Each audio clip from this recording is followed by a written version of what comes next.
Starting. There we go. I'm really happy to have new friend as a guest today on the podcast, Mr. Flint, Mr. Flint, Michigan. And I'm Wes, just talking with a man in the street, a guy I met on the fly who had an opinion about my hat last night. We were just in a restaurant, and just like that, we struck up a conversation. Just want to ask, what is on your heart in terms of the coming election? There's going to be this big election coming up, week after next. And do you have a perspective on that, or like what is going on in your thinking process about what you're going to bring to the ballot box when you decide to vote? Well, first of all, thanks for having me on the show. For me, honestly, I think we kind of touched on this. I never voted before in presidential elections. I think your local ballots is more important than the presidency. For me, I've kind of been around some people in my life through playing ball and going to college and playing a little bit overseas, and I've been around different cultures and been around some good people to be able to kind of share some things with me about voting and the presidency. Not gonna touch too much about that, but for me, I just want the best person in. I feel like Donald Trump have done a lot for poor people, black and white, Mexicans. I think he get a hard rap because his approach is it's more of a transparent approach, um, and I think he get a lot of flack about that. I don't think it's the traditional way of things. I know for me being from Flint, Michigan, there was more money, legal money, in the neighborhoods than it ever been during any kind of presidency. And for me, I thought that was a big deal. And then um, the media and certain narrative that was pushed that he was a racist. And I remember being a kid where people would talk about Trump in their rap music or their music genre as a whole. Um, yeah, and I couldn't believe that people would think he would be a racist. And he put small black businesses, he donated to that stuff and kind of gave people opportunity. And I just think it's misleading as a whole uh, when you think about it. And when you think about Kamala Harris, I was on record telling people, 'cause sometimes I do that, sometimes I leave it alone. I was on record telling people she wasn't raised to be an African American. She was raised to be an Indian, red dot Indian. And if you have any kind of information about things, those type of people, they come and steal and destroy. They've been taught by hateful Caucasians. So I never respected anything about her because when I was younger, I knew what she used to do in the Bay Area in California. I knew she had an opportunity to be what she say she is, and she didn't do it. So I never respected that. But when you don't have the information, you go off anything that the media wants you to go off of. Simple. So you're making up your own mind and you're not going with the media agenda of what they are packaging one person versus another. And uh, It's not about me making up my mind. I'm going with the spirit that I can feel. When you in tune with something higher than you might not know 100% what's going on, but you can tell what is not. So I go off that. And everything that people taught me up to this point, now I'm in tune with it. And you can kind of see something is not right here. are you so when you're talking about the Bay Area and her politics as a prosecutor, I mean she's presenting herself now as Black American, and that to me makes as I mean, as a person who I'm definitely more Native American Indian than Elizabeth Warren, and my group is Algonquin of the Abenaki clan. So some people might say I don't have a right to talk in this area because this was Sioux or Cherokee, and then finally Lakota or Dakota, right? So all these warring factions in North America. But Kamala says she's Black, and I was just kind of trying to wrap my head around what that feels like for people in the Black community to have somebody who's clearly not Black, who grew up in like suburban, rich world in Canada. Actually, she like her whole experience is in Canada. She's as phony a plant. So I mean, but I don't want to insert my ego here, but and I can't speak as a Black person, but what does that feel like to have like it goes beyond hair extensions. It goes Well, beyond right. something, right? For me, I don't put too much on it. Like when you can understand what things are, you kind of let it go. For me personally, that's always been the narrative. We're gonna push anything Black on you, anything Black, and you got a bunch of oppressed Black people that want to voice their opinion on things. And for me, I think it's, I don't want to say the word stupid, but I think it's stupid because you're not investigating what's going on. They pushed that thing on us with Barack Obama. Only thing I ever respected about Barack Obama is that he didn't get himself killed. He played the game the right way. But then when you go down the rabbit hole with him, um, it's a lot of confusion. So anytime America give me something as a Black man and that's not oppressed, I've always questioned it. It just so happened that good white people kind of taught me and showed me what it was before I had to be in that predicament to even make a decision. Like I kind of already knew what it's been. That's why I never registered to vote unless it's on a local level, because you have more opportunities of controlling that, and the narrative being something different than nationally. So for me, I never questioned it. Like they pushed Martin Luther King on us, and I respect what he did, but I don't respect what he did because he took a lot of mom and pop stores, restaurants, and stuff, trying to get along with people that hate us. I respected Malcolm more because Malcolm told the truth about what it is. You're gonna meet some people that's not like that inside, then you know that's your kind. But far as Martin Luther King, I my grandmother that helped raise me was born in the 40s. Her grandparent helped raise them. They was born in the 1800s. I've been around real Black people, and those kind of Black people that's not oppressed, they thought Martin Luther King was crazy. I've been around that. I've been around listening, fly on the wall. They thought he was absurd about what he was doing. Like, why would you want to go sit at someone's table that's gonna spit in your food? Mm-hmm. That was that was his dream. That was a dream he had. But then they run that narrative.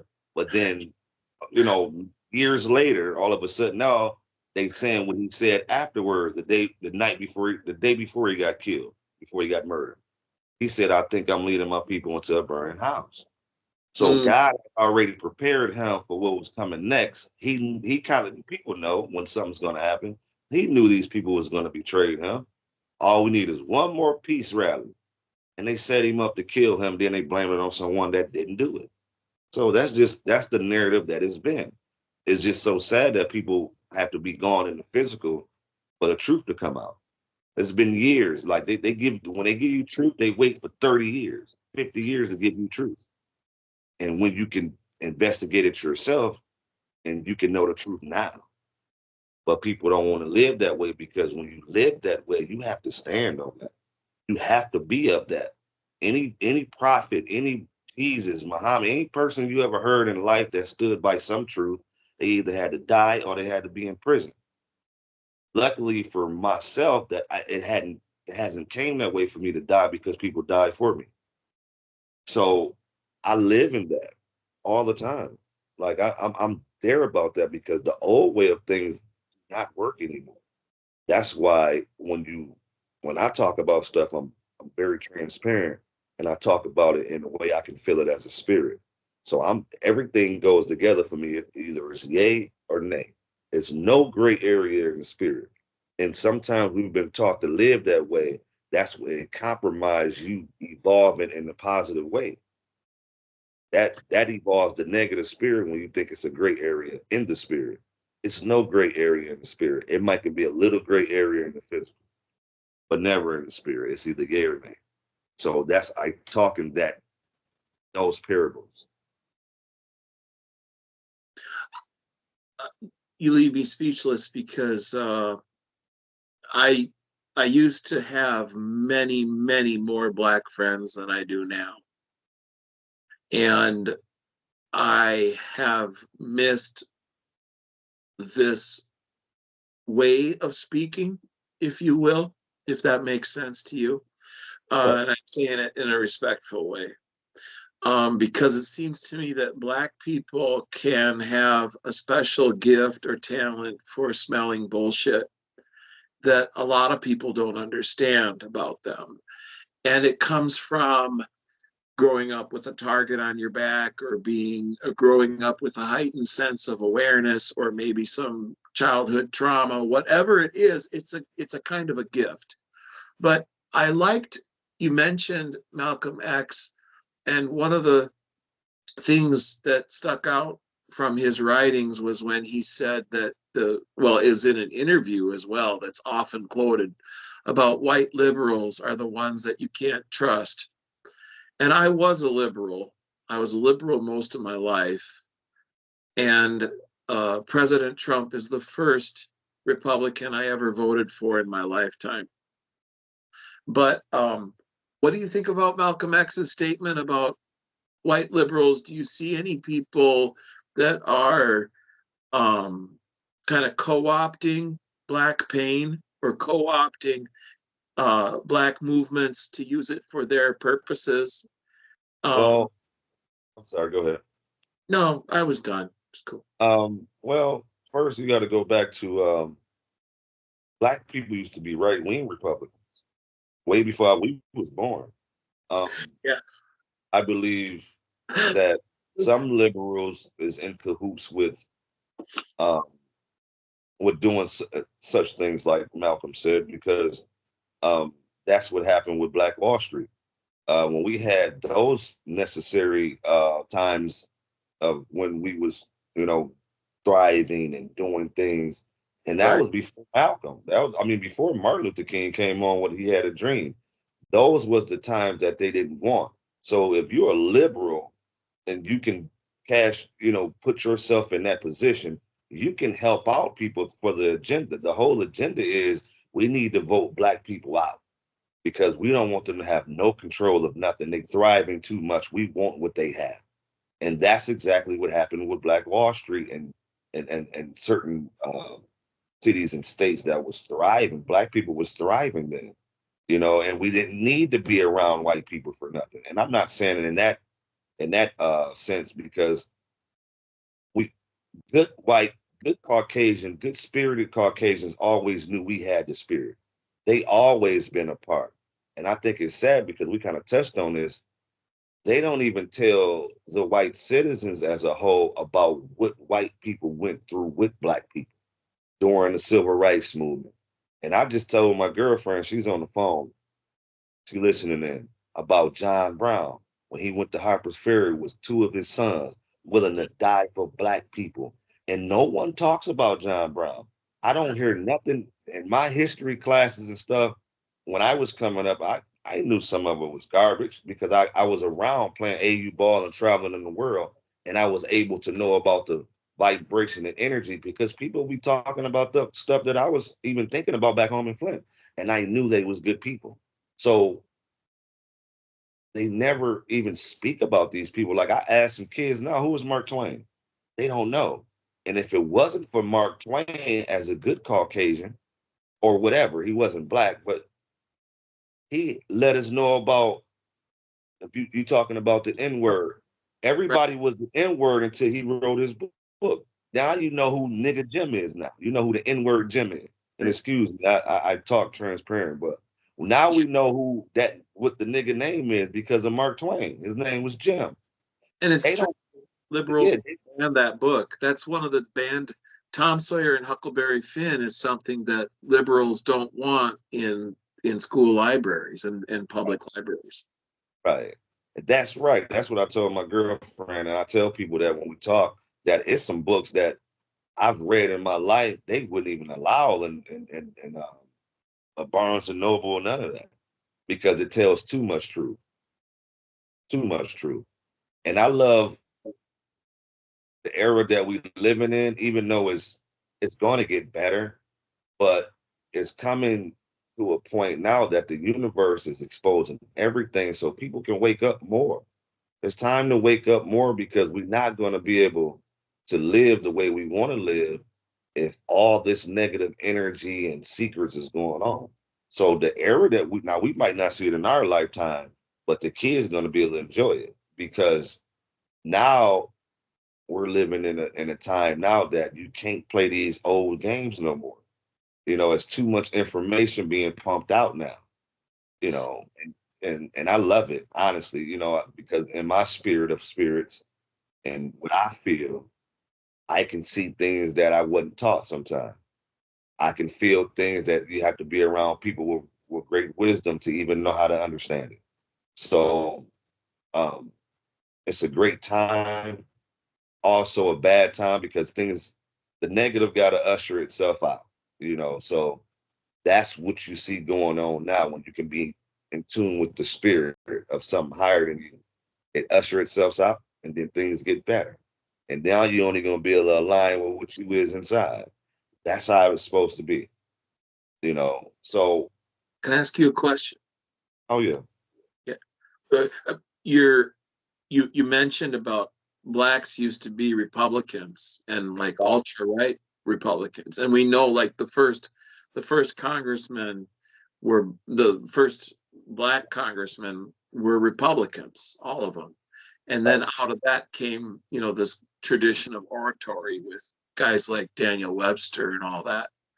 But leading up past the Jim Crow South, like something went wrong, I think, in the 1960s with a lot of things in our culture, not just the black culture, black community.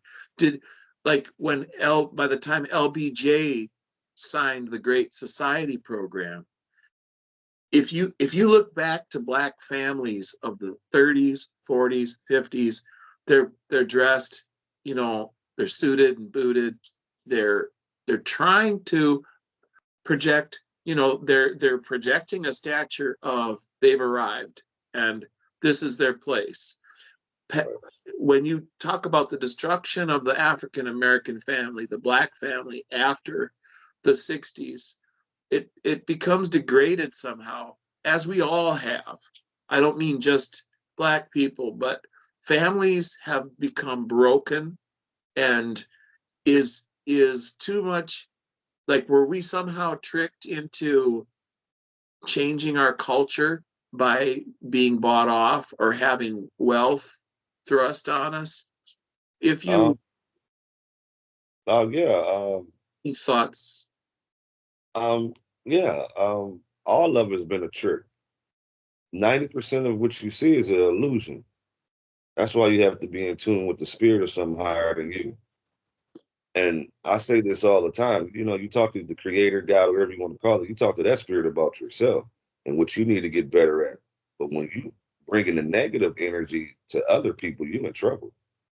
That's what the word devil comes from. So when you talk about that, it's all been a trick because now when you look at a lot of the black communities or even some of the poor trailer park people that want to emulate us, some white kids and Mexicans and Asians, they want to emulate us and they don't know what it's like to be us. And they like the cool part about it, but they never, a lot of them never been around the systematic things that we had to go through. And I told my aunt, this was about a couple months ago, we were just talking about life, one of my aunts. I said they did a real good damn job of tricking people.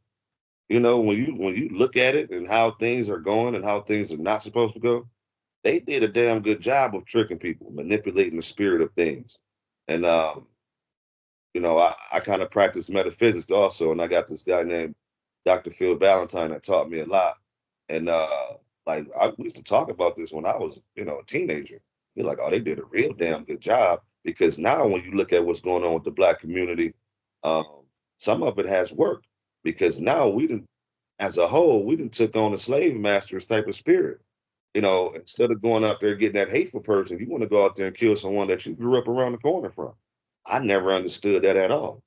I still don't understand it. So when you go and think about the spirit of what's going on, you doing exactly what they want us to do to each other, so they don't have to do what they used to do. Because the spirit of things, they done alternated a lot of it. We naturally born with a gift. And if you're not trying to get in tune with it some, you're gonna you're gonna be a destruction to your own neighborhood, to people that probably love you. That's all that, the projects, all of that stuff that, they did all these experiences on us. That's why you had the high rise projects back in the day, because they did it with rats. What happened? Well, after so long, the rats gonna start fighting with each other. After so Right. long, they're gonna start killing each other. So that's all been an experience. And only a few percentage wise really know. And it's a sad thing, because if we all came together as black people first, and then appreciate the good culture, people, other cultures, Asians, Mexican, Caucasian, and bring them in. That's how it used to be back in the day. They Yeah. just don't show that narrative. Like, we all been around each other. We just don't want the hateful person in that want to come in and steal and destroy. We just Hmm. don't want. So that's what it always been. And I believe it's going to get back to that. It might not be in our lifetime, but I see some of it is happening. Like you've been taught that it was, when you know the truth about things. And um, but far as what you're saying is true, we've been very tricked as a whole. Very. Um, when you think about these issues in the coming presidential election, I wonder if there are, I mean, I know that back in the day, everybody was trying to get their picture taken with Donald Trump, when he was just a billionaire who was donating to the political parties, and rich people gamble on both sides because the House always wins. They're going to throw checks down for Republicans and they're going to throw checks down for Democrats. There's a few that just do one side, but Right. um, and all of the people that were photographed with him who were so famous and in entertainment and sports and all of that. Um, how was everybody supposed to start hating President Trump just like that, like lockstep? It's like the same way that the Democrats have like thrown the Jewish people under the bus, you know, or the same way that if Asians aren't with the program, then Asians are under the bus. It's like they have these purity tests or standards. You got to be lockstep. But is there a way of answering that question without giving an endorsement? Because I understand you don't necessarily want to vote for President Trump. I'm also more interested in local issues, right? Because Right. if it's not in our garden or in our backyard, we can't really do anything about it. Well, So, right.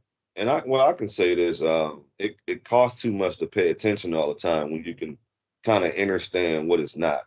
100% of something you would never know, but you can see what it's not. So for me, I don't get my panties in a bunch about none of this stuff, because we kind of already know what it is. It's up for debate, but everything is big business. Um, that's the game that we play. It's all about monopoly. Um, and that game teaches you that. And to kind of get off subject, that's kind of what Bill Gates did to Steve Jobs. He knew the big people was gonna bust Steve Jobs. Steve Jobs found out that Bill Gates wasn't the guy that he thought he was, kicked him out of the situation. Bill Gates got with some of these hateful people and went to Steve Jobs. You need to give me some money so I can start my own business, because we're gonna bust you for monopoly. That's the games that we play. So no, it's all big business. As yeah. far as you saying about Trump, I think the narrative of Trump um, started because he's not doing it the traditional American way. Um, he was on record saying he want to bust people for sex trafficking and all the stuff that's been going on behind the scenes. And naturally, the creator or God, that positive spirit, has already exposed a lot of it. So that's what people are scared of, because now we can't do what we used to do. He's giving too much information to people that we want to keep below us. I've had an opportunity to be around people that got big money. I never wanted to play that game because I was already in tune with something positive higher than me. I never wanted to be demonic. I don't know how to be demonic. I get around them people and I expose something if I don't like it. And I don't want to be around that if I know I got to go through a game to play with money. I think money is a bonus in my life. You need it on certain things, but as far as you can't take nothing of it with you, you only take your spirit with you when you go on physical. So getting a new car is a bonus. Getting a new house is a bonus. Being able to go out and eat and have fun, that's a bonus in my life. Like if I don't get none of that, it's not going to allow me to not have the spirit that I have. So I never really cared about that stuff, man. And it's pretty difficult sometimes to live in a world when they want you to do the opposite. It just, I was wired different. I was born this way. I just was able to find out what vibration and energy was to get the synergy of being around people that was older with the wisdom. Like you can be 12 or 80. If you don't have it, you don't have it. I've always been able to pick people out the room I can listen to because I can feel them. If it's 20 people in the room, probably two of them got it. So that's the world I've lived in for years. I just turned 40 in September. So um, a lot of the stuff, a lot of the stuff that we touching on, man, is unbelievable because a lot of it I followed. I never followed it. No, I followed it just enough to know that it was some garbage. But outside of that, no. Yeah, I don't get my panties in a bunch about none of it.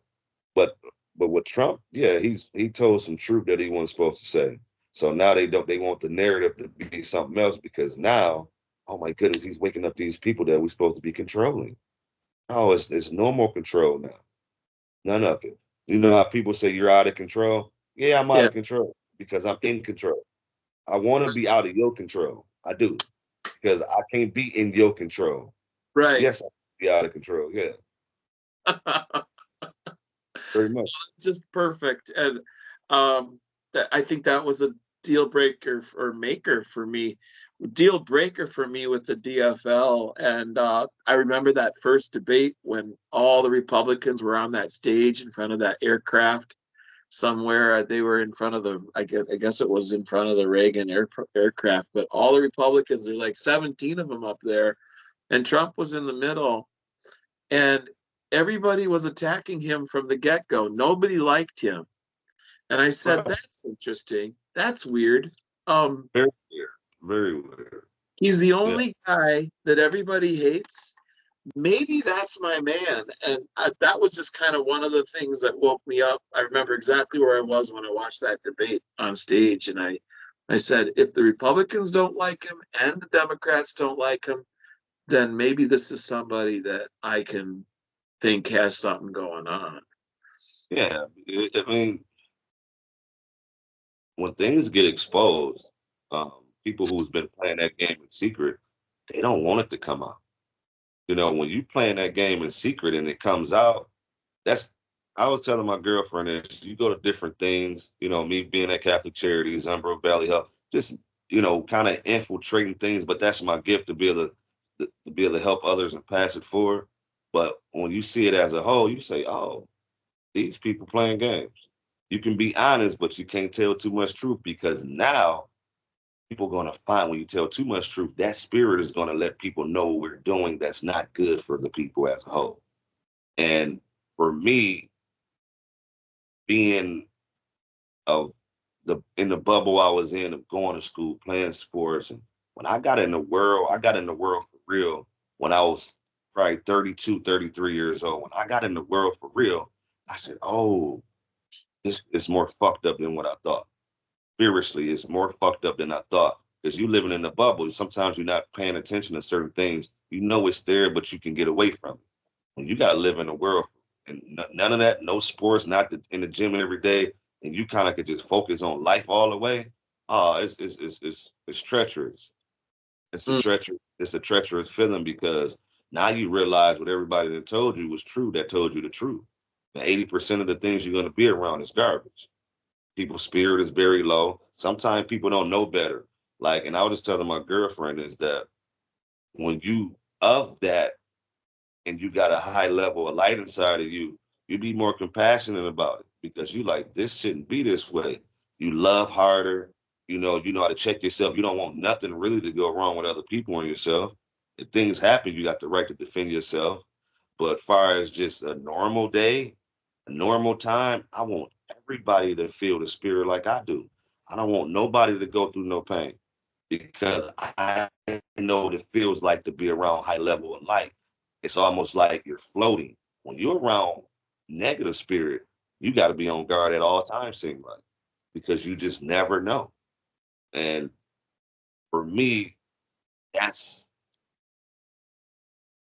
ties into everything that we've been told. We've been lied about, whether it's the presidency, whether it's going to watch a game. It's just a lot of things is an illusion. And when you in tune with the spirit for real, on any level of the goodness of the positiveness that come from that as godly, you see things for what they are, not what people tell you. Period. I don't care if I love someone, I can feel when they're not lovable. So if I can feel they're not lovable, think about someone who don't love me at all. Think about someone that don't want me to be the person that I am at all. Some people will go through any kind of degree. The devil will use that. That negative spirit can go through any people, place, or things to because the devil know we need to get this person to not give this and pass this forward to other people who's not aware. Mm. That's the whole thing. I want to keep you dumb. If you're gonna have this kind of spirit, you need to come up here with us. I don't know how to live that way. I don't want to live that way because it become demonic. People like me don't supposed to be in society with regular normal citizens because I know too much. They don't want that. And it's a small percentage of us. It's so spread it out. You don't never get 20 conscious people with real wisdom in one room unless you want to meet and plan. Everybody, we don't live around each other like that because it's spread it out for a reason. There's a lot of these things that are ringing true about what you're saying. And we've come up to about 31 minutes. And to beat the algorithm, I think we should keep it shorter. So Okay. I want to thank you for this conversation today, Mr. Flynn. And Yes. thank And you. then if you wanna come back and do another 15 minutes to keep it shorter, we can do that too. Oh no, this was beautiful. We don't have to stay under 30 exactly, but any longer, and then it just gets down to that you just Right. Right. see it. But I I want to say, let's do this again another day. Take some time to think about what we might talk about next time, because we really need to work to get our community back on track and have more positive than negative, because everything's tilted toward we want to intend toward the light and move it in the right direction. Our And I'm intent. gonna say this, and we don't want to aggravate the people of the goodness to have to defend themselves to say, I told you so. A lot of that goes on too. A lot of that when you get around a negative spirit and you Right, spit on the ground the wrong way, that's what they've been waiting for. So we right. got to quit antagonizing the good because then we can never get things where we want it to be because the creator, God, whatever you want to call it, that spirit is not going to allow us to align with anything negative coming soon. If it's not going to be of goodness, those people are going to miss out. And I've always heard this, and I'm going to let you go with this. A lot of people not going to make it because spiritually they so programmed and with the matrix of the negative that they would never get it. I heard this when I was a little bitty boy, when I was in elementary. Wisdom Dick Gregory taught me that. Old school Dick Gregory. He says some people that you love would not make it because it's that deep. Dick Gregory. I have a personal, somewhat connection to Dick Gregory. I did not expect to hear his name Oh come yeah, up. that was my guy. That was my guy. Yeah. So again, thank you. You're full of surprises, and I think you are uh, emblematic of what a lot of people are going through in our community, trying to do good and do the right thing and wish well for everybody around us, and hope that things are peaceful on election day and thereafter. And I was just really glad to meet you. And let's talk again soon. Thank you very Yep. much. And I want to say thank you for allowing me on the show. And whoever that vote or whatever, this is going to be one of the biggest elections that you're probably going to have for the remainder of your life. So whatever you do it the right way and try to be more positive than negative. But damn it, enjoy your life. Enjoy your life. Thank you, my guy. We'll talk again soon. Peace out. Thank you, Flint. Thank you. All right.